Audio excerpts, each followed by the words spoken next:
কাজ করিস ভাই, আমি সংখ্যানে আচ্ছা তুমি বলো তো আমি কেন কেন ওই দাদা বছর মহিলাটার কাছে আমি বাড়ির সম্পত্তি তুলে দেবো?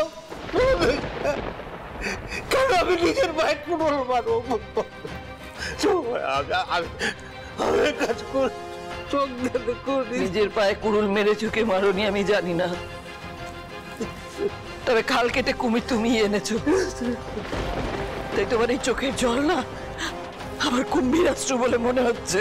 এইভাবে আমাদেরকে ঠকিয়ে ওরা সবকিছু আত্মসাৎ করে নেবে, আর আমরা এইভাবে হাত গুটিয়ে বসে থেকে নিজেদের মধ্যে ঝামেলা করবো বলো তো?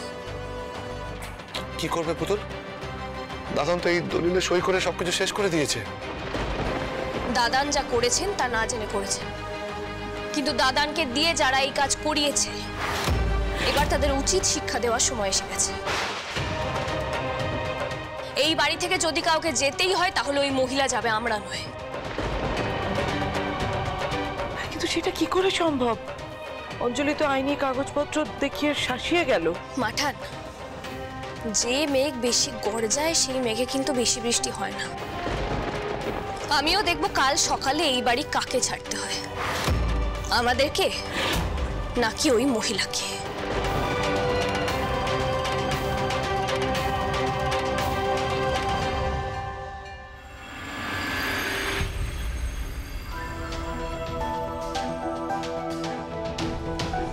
ওই শয়তান শিবানী আমার মতে বন্দুক ধরে ভুইপুর মেয়েটাকে জোর করে আমার গলায় গচিয়ে দিয়েছে। সে তবে থেকে এক অভিশপ্ত জীবন কাটিয়ে চলেছি আমি। তোমাদের কাছে অনুরোধ, আমাকে তোমরা বিশ্বাসঘাতক ভেবো না প্লিজ। বলবেন না দাদা, আপনার মনের অবস্থা আমরা বুঝতে পারছি। বলছি দেখো বাবা, তর্কের খাতিরে যদি ধরে নিই যে তুমি যেটা বলছো সেটা ঠিক, মানে তুমি বললে না যে ওই জোর করে তোমাকে দিয়ে সম্পত্তি লিখিয়ে নিয়েছে, এটা যদি ঠিক হয়, এবার আমরা যদি কোর্টে যাই, যদি কেস করি, আমরা জিতে যাবো, সিম্পল। বরকা ব্যাপারটা তো সহজ না। আমাদের ব্যবসা সংক্রান্ত অনেক কেস আমি সামলেছি। এসব কেসে দিনের পর দিন, বছরের পর বছর কেটে যায়, কিন্তু কোনো শুরু হয় না। তারপর কেসের এত খরচা।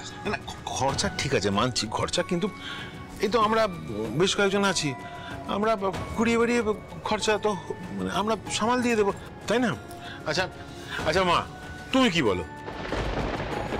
বরকা, হ্যাঁ, তুমি বুঝতে পারছো না, এই সম্পত্তি এখন মহিলার নামে। আমাদের যদি কেস করে প্রমাণ করতে হয় ওই মহিলা জালিয়াতি করে আমাদের সম্পত্তি নিয়ে নিয়েছে, তাহলে এই বাড়ি আমাদের ছাড়তে হবে। এই বাড়িতে থেকে আমরা ওর বিরুদ্ধে কেস করতে পারবো না। না, এই বাড়ি ছেড়ে আমরা কোথাও যাব না।